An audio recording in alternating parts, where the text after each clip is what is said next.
What is going on, guys? Welcome back. We're doing another World Cup race review. Leogang went down on the weekend, and I'm here to give you what I saw, what I thought, because, it doesn't really matter what I think. One thing I'm learning, guys, is that people's opinion doesn't really matter. Doesn't matter. But sometimes if you agree with the person with an opinion or it makes you think a different way, it's kind of good. But take all what I say with a grain of salt, and if I make mistakes, which I will, because people call me out for those mistakes, just know that I'm just a light fan now that does these videos from time to time. But I'm going to be completely honest with you, I don't even watch the races live anymore. Well, I watch the junior race live because I watch it on YouTube free, and it's on early as well, so that one's actually quite nice to watch. So I watch that, but I don't actually watch the downhill finals. I don't want to pay for a subscription. I don't have KO Sports or whatever else you've got to have to actually watch it. So I don't bother. If it was on Red Bull, I'd probably still watch it. I don't know if anyone else has fallen off the World Cup downhill following since they obviously had put up a paywall to get in.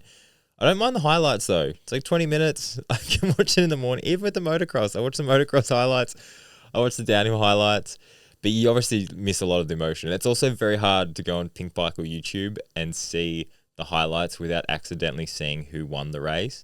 But yeah, I'm interested. Let me know. Do you watch it or do you just watch the highlights like me? But one of the first things I have to say from after watching the race in Leogang is the times have always been quite tight, especially at Leogang.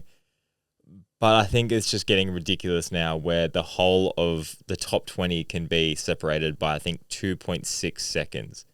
That is nothing. That is absolutely nothing.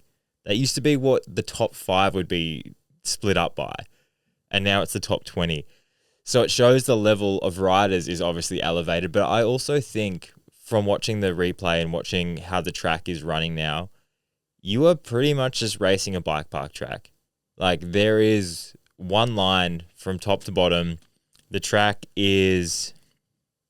I'm getting a phone call now that I don't want to answer. The track is pretty much groomed from top to bottom. All the routes have been cut out. It is a bike park track. And I don't want to be someone to hate on this direction where the new World Cup racing is going. I was actually a rider who loved really fast tracks and wasn't as technical of a rider. I could pump well, I could generate speed well, I could time stuff well. So if anything, these things would benefit my style. So I'm not saying this from a place of this wouldn't work for me, even though I'm not racing, so who even gives a shit? But what I'm saying is you don't get these riders separate themselves from line choice now. And someone like Sam Hill, Fabian Burrell, Steve Smith, like these guys were very smart when it came to different line choice. Even Troy Brosnan, Reese Wilson, like these guys are riders that their line choice is what made, like they're already good riders, and then their line choice. You can be a fast rider that doesn't actually know how to create new lines, and you can follow a path really well. But when you get to a technical track, when the track deteriorates, when lines blow out, when new lines form, that's when racecraft really comes into play. And I think that's something that's dying in downhill. Now we have, like I said, 20 guys that are almost on the same second because they can just bomb the main line with confidence as fast as you want. But there's not all this there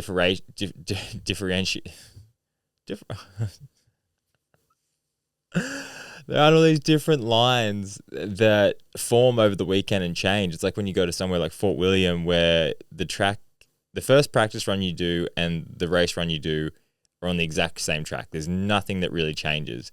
And I always struggled to ride tracks like that because I think when tracks adapted and changed, it made you think about what was happening. It made people honestly freak out when it would change. Like somewhere like Val d'Isole before they've turned it into what they've turned it into now was a perfect example of the first practice run you do on the Friday wouldn't even look anything like the race run you do on the Sunday. The track would deteriorate, new lines would come up, routes would come out, rocks would come out, and every run you had to constantly be finding new lines, be changing stuff.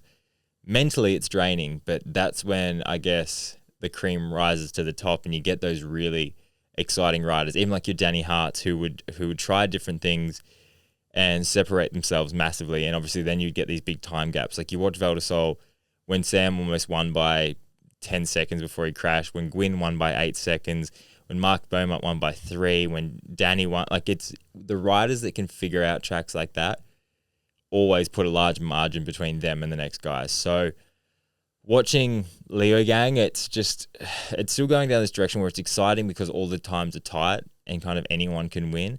But I just think it's getting too dangerous in the fact that there isn't these things to slow down riders. There isn't these things for things to change. It is just rock hard pinball as fast as you can, point nothing of a section between everyone. And I don't know. I don't like it as much. I don't know what you guys think. Let me know. But yeah, not really feeling the just death tracks that are just pretty much concrete berms and man-made rock gardens and all the roots and stuff cut out. So don't like to complain about stuff, but I just love to see them.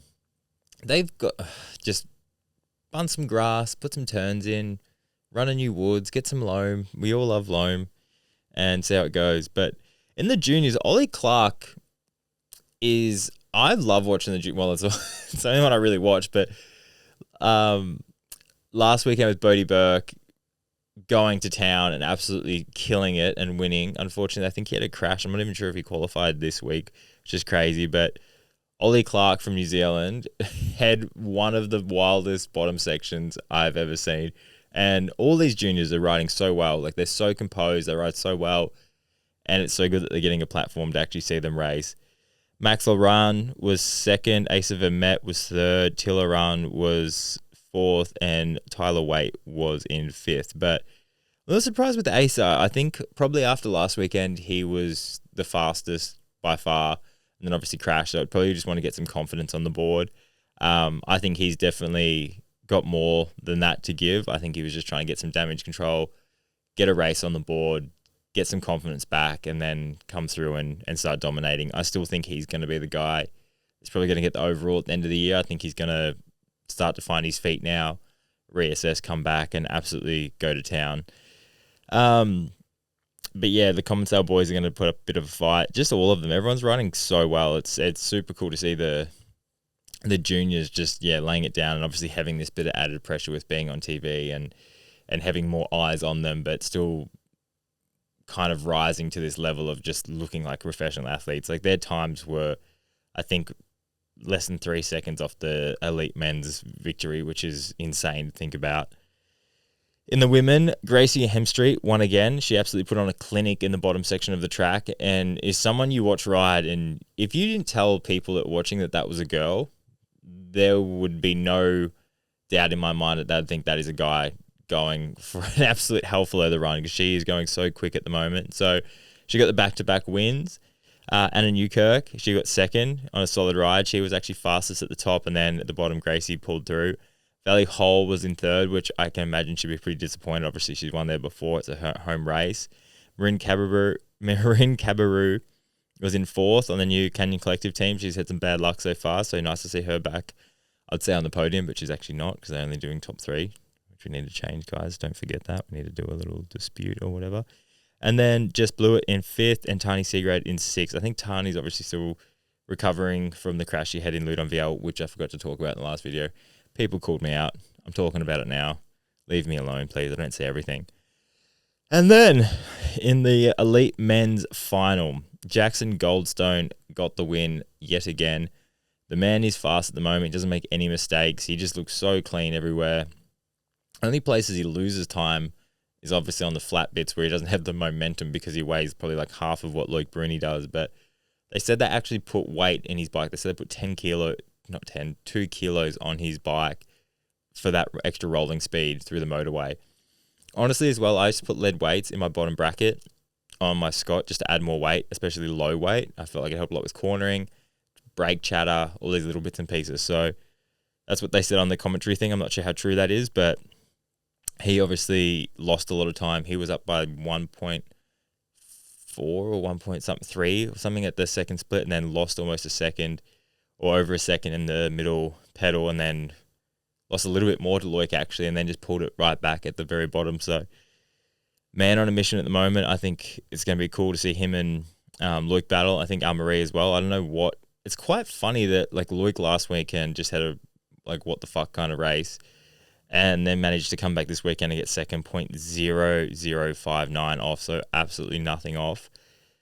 But yeah, to go from Armorid, the race he did last weekend, to get second, and then here being 16th is pretty crazy to see. Like the similarity between him and Loic just not being on at all 1 week apart. So interesting. Henry Kiefer had obviously disaster last weekend with his chain coming off in the start gate and then coming back and getting third, 0.05 off. He could have got the win. I think he was fast at the first split and then maintained about half a second off the whole way down. So easily could have got the win. It's cool to see. Young German kid absolutely coming through. My boy, Lockie Stevens-McNabb, was in fourth, 1.2 back. I'm still waiting for him to win a World Cup this season. I think it's going to happen. I think he's going to do a hell of a leather run somewhere and it's going to pay off. And then cool to see Laurie Greenland in fifth. He's obviously had a bit of trouble this side of the season. So coming back strong. Ronan Dunn, obviously after not qualifying or making the LCQ last weekend, was in sixth, 1.5 back. Troy Brosnan in seventh. Andreas Kobe in eighth. I reckon he'd be a little bit disappointed as being home race and obviously going fastest in Q2. I think there's a bit of confidence there, but you need to throw everything at these runs. Like you just see how perfect their runs are and how little issues they have and how fast they're going. So it's epic to see the amount of I guess focus and is that right? Yeah, the amount of focus that goes into these runs and how well they can do. But the overall now is Luke Bruni's in first, Jackson Goldstone in second, Amory Piron in third, Lucas Shaw, consistent, is in fourth, Loris Vergier in fifth, Ocean O'Callaghan is in sixth, Jordan Williams seventh, Ryan Pinkerton, consistent, is in eighth, Thibaut DePello ninth, and Henry Kiefer is in 10th. He had a big jump up. But yeah, cool to see these guys all doing well. But yeah, I think the topic of discussion that I want you guys to touch on is with the speeds of these tracks, in which with them all becoming so one-lined. Is that better? Is it worse? Do you enjoy the fact that times are tighter, or would you rather see a track with 4 to 5 different line choices and actual riding going different ways? Like I think Lockie Stevens-McNabb did an inside near the bottom, and it was like the only person that looked different out of everyone that came down. I was just like, it's boring. Everyone does the exact same thing. No one changes. Yes, they go a little bit faster, but it's nothing really. So I want to see line choice. I want to see the track deteriorating. I want to see it getting blown up. I want to see things changing, and you can't do that when you ride a rock solid bike park that's been raced for the last 5-6 years and gets ridden in between races as well. I just don't think you're going to have a good track, good racing. I think it's more dangerous for the athletes. So not a fan for it, but also hate complaining. Positivity, life's good, everything's amazing. Let me know what you think, and I will talk to you soon. Bye, guys. I'm not going to restart this because I want to... All right, I'm interested to know what you think about this. Was it a good thing having Ken Roczen in the booth for the World Cup? Now, I think it's cool. But I'm a big motor fan, been a big fan of Kenny for a long time. And I think just him as an athlete, and obviously motocross and mountain biking have such a big crossover, cross-training, and just the spectators and the fans definitely lean towards both of these sports. So he brings eyes to the sport, which I think is great for the sport. So I think it was a good thing to have him on. He seemed like he stayed pretty quiet. I saw some comments on Pink Bike saying he was annoying and they didn't want him there. But what I heard seemed like he kind of touched him when he had something to say, but wasn't over the top. And yeah, I think it was a cool addition. Oh, sorry, I'm tired. I think it was a cool addition to the booth. I still think there could be more atmosphere. Definitely, I think Josh Carlson being in the booth was cool. He obviously brings a lot of excitement. And Rick, I think, still does a really good job. It's cool the fact they got Nico and they are getting different people in. I think that helps out when you've got different people coming in. Nico's obviously doing the juniors. I think he does some women's as well. So I think it's good just get new people in. You could even get Rob in as a special guest to the next one. Who knows? But yeah, I think the more eyeballs you can bring into the sport through different athletes, and different niches of like motocross or whatever sport it may be, hard enduro, stuff like that. If you can bring those guys in, because I know a lot of like the hard enduro riders like Billy Bolt and a few other guys come to these races. So if you can get their view, I think it's good. I think even people like, it's hard, like I was going to say Steve P, Greg Menard, get them to come in, but they also have athletes that are competing. They want to be in the finish area. But I think someone like Greg coming to the booth would be really cool. Someone like maybe Aaron, when he's not, if he doesn't qualify and doesn't race, he's also another really good analyst that I think would go great in the booth as well. So yeah, I think a mixture is good. I think it keeps it fresh and exciting, and I think more throughout the season that they should try and get ex racers to come on board and be a part of it, and obviously do interviews and other things like that. I think it gives it a lot more, I guess, it looks a lot more professional when you have people that have been in the sport, and it makes people really engage when you have athletes that have done it talking about what's happening and not just reading off a script. So yeah, I thought it was cool. Kenny got involved. I know what you guys thought, if it was annoying or you liked it or you want to see more guys come into the booth. But so let me know in the comments what you thought, and we will go from there. That was a weird way to end it. But